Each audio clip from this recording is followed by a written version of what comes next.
¿Y qué sucedió?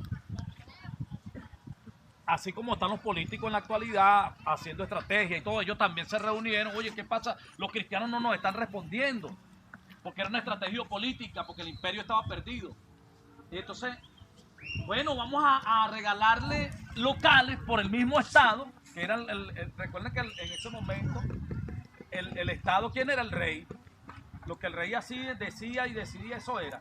Entonces el rey le establece locales para tenerlos ubicados, porque no podían controlar cuántos eran los cristianos que estaban ocultos, pues no los veían, estaban bajo tierra. Entonces, ¿cómo hizo el imperio romano de Constantino para poder controlar cuántos cristianos había? Le empezó a hacer locales para saber cuántos estaban reuniéndose y en diferentes regiones. Después los papas le dan un poco más de caché a esos locales y le empiezan a poner a cada una de esas parroquias, y fueron parroquias, diócesis, depende, catedrales, depende la magnitud del local, y le empezaron a poner nombres. Entonces, esta es la de San Pedro, la de San Lucas, la de San Juan, la de San Joaquín, la de Santa Inés, y entonces cada uno le empezaron a poner sus nombres. Eso es un sistema netamente católico, como una estrategia política del emperador Constantino. Pero el que no conoce la historia, según se repite muchas veces esa palabra, el que no conoce la historia está destinado a repetirla. Entonces, ¿qué sucede? En la actualidad, nosotros llegamos al evangelio, nosotros discriminamos a los católicos. No, yo no soy católico, pero resulta que estamos viviendo un catolicismo disfrazado de evangélico. Y entonces tenemos igual nuestras propias diócesis, catedrales, tenemos nuestros papas disfrazados de nombres de apóstoles, pastores, evangelistas, porque se han creído que son los que dominan a los feligreses. Es el mismo sistema de liderazgo, el mismo sistema de dominio y de manipulación se traspasó o se traspoló, hizo una transición hasta el evangelio disfrazado. Y entonces tenemos las iglesias, la iglesia Emaús, Emmanuel, Aposento Alto, la iglesia yo no sé qué, y así cada uno le van poniendo según la experiencia que tenga ese cristiano. Se le pone un nombre. Pero la iglesia de Cristo no tenía nombre ni nunca tuvo nombre. La iglesia de Cristo era la iglesia, por ejemplo, la iglesia del Parque del Este. Es decir, se nombraba la iglesia que se reunía en un territorio. Pero no es que la iglesia tenía un nombre especial. La iglesia siempre ha tenido un solo nombre, que es el nombre de Cristo. Y entonces vemos, por eso la división. No, la iglesia fulana, la iglesia fulana, la iglesia fulana. Pero la iglesia de Cristo es una sola en realidad. Y hoy, muchos, si le quitaran los locales, quedarían descarriados porque dicen, no destruyeron la iglesia no la pueden destruir. Dice que ni las puertas del Hades pueden contra la iglesia. Destruirán los locales, pero la iglesia somos nosotros.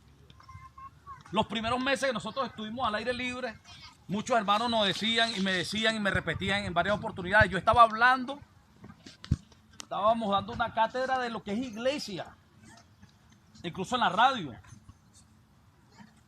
¿Qué es iglesia? Ya hemos hablado de eso muchas veces. ¿Qué es iglesia? Iglesia es una palabra griega, una invención de los griegos, eclesía.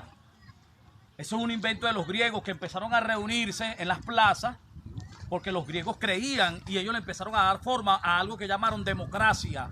Y entonces, ¿cómo hacemos nosotros para participar? Decían los griegos. Bueno, en eclesía nos reunimos, ¿qué quiere decir? En grupos, en asambleas, grupos reunidos, y ahí discutimos las cosas del Estado, lo que nos conviene, la mejor forma de vivir.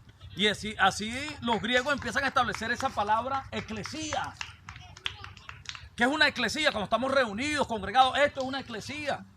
Pero los griegos le están dando esa forma porque ellos estaban pensando en la mejor forma de Estado que se podía manifestar para que el hombre fuera feliz. Entonces yo decía, bueno, si queremos buscar la felicidad, entonces todos tenemos que discutir acerca de eso y todos tenemos que debatir reunidos en eclesía. Esa es una congregación.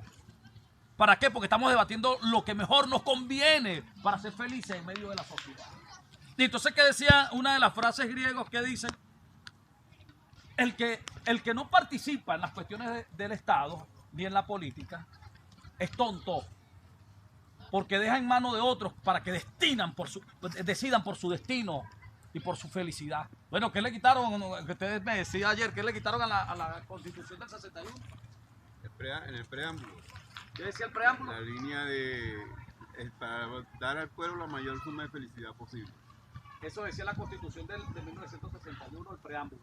Para dar al pueblo la mayor suma de felicidad posible. Bueno, en la nueva no está eso. Porque es que todos los sistemas políticos están debatiendo es la mayor suma de felicidad para los pueblos. Esas son las discusiones, como debe ser. Pero, ¿cómo empezó eso? Reuniéndose en eclesía. Vamos en el tema. Eso lo hemos explicado muchas veces, pero ¿qué me decían los hermanos los primeros 3 meses? Mire, hermano, ¿qué pasó con la iglesia? La iglesia somos nosotros. Aquí está. Y vamos el otro mes y hablando la iglesia, esto, grupos, todo como dice la palabra iglesia. Y después un hermano cuando se iba a despedir me saludaba y me decía, pastor, ¿qué ha sabido de la iglesia? ¿Dónde vamos a estar? ¡Esta es la iglesia! Entonces me viene la palabra que hizo Jesús, que duró 3 años hablándole a los discípulos acerca del reino, cómo iba a ser el reino, qué era el reino de los cielos, a qué se comparaba. Resucita, le habla 40 días más acerca del reino, y cuando ya se va a ir, que va a ser tomado para ser ascendido al cielo, le dice, Señor, pero antes que te vaya a irnos, ¿qué pasará con el reino de Israel? Oye, tengo 30 años, resucité para seguirle hablando y todavía no han entendido que no es el reino de Israel, es el reino de los cielos. Amén. Oye, porque es que cuando la gente tiene un tema aquí es difícil, ¿verdad? Siempre habló, él nunca dijo, el reino de Israel es semejante a un grano de mostaza, él nunca dijo eso, él dijo el reino de los cielos. Pero como a los que estaban con él, a sus discípulos, no le interesaba el reino de los cielos, le interesaba era el reino de Israel. Entonces, cuando nosotros tenemos esas estructuras mentales, nos están hablando de lo que es la iglesia, que es grupo reunido, porque Cristo utiliza esa figura, porque cuando Cristo la aplica, dice de esta manera, ¿qué dice la gente que soy? Bueno, que eres un profeta de los antiguos, que eres Elías, o Jeremías, o Juan el Bautista. ¿Y ustedes qué dicen que soy? Ellos también quedaron en la misma, porque lo que ellos estaban diciendo, que dice la gente, era lo que ellos decían. Eso es lo que ellos pensaban. Ellos andaban con Cristo y decían, este es un profeta resucitado aquí, que está en este cuerpo. Por eso los confrentes le dicen, ¿y ustedes qué dicen? Ellos se quedaron callados porque no tenían más palabras, ellos no tenían opinión propia. Eran lo mismo que pensaba la gente, era lo mismo que ellos estaban pensando. Y Pedro le dice, tú eres el Cristo. Tú eres el Curios. ¿Qué era el Cristo? El Cristo era un enviado por el gobierno principal, un enviado para gobernar. Eso es lo que quería decir Cristo en griego. Entonces el Señor le dice, Pedro, eso no te lo reveló carne ni sangre. Eso te lo acaba de revelar mi Padre que está en los cielos. Entonces, si yo soy el Cristo, esa palabra que tú me estás dando es un fundamento, es una roca. Bueno, sobre esa palabra que es esa roca, yo edificaré entonces mi eclesía, que quiere decir un grupo reunido entonces a favor de mi liderazgo, de mi reino. Porque tú me estás nombrando como enviado a reinar. Todo el que tiene un reino necesita una asamblea que discuta las cosas de su gobierno. Y esa eclesía, ni las puertas del Hades podrá contra ella. Ahí te lo dice clarito. Entonces, ¿qué es la iglesia? Grupo reunido a favor del Rey Jesucristo. Simplemente. ¿Qué es la iglesia? Grupo. Pero usted le pregunta, ¿qué es la iglesia? Bueno, la iglesia, hermano. Una iglesia, un salón, 100, 200, 300 sillas, unos equipos, un altar, unos baños, un aire acondicionado. Esa es la iglesia. Cuando Cristo dijo que esa era la iglesia, estaba pensando en local. ¿En qué estaba pensando? Personas. Por eso es que nadie puede contra la iglesia. Ningún imperio ha podido exterminarla. Más bien crece, porque él profetizó y dijo, ni las puertas del Hades podrá contra ella.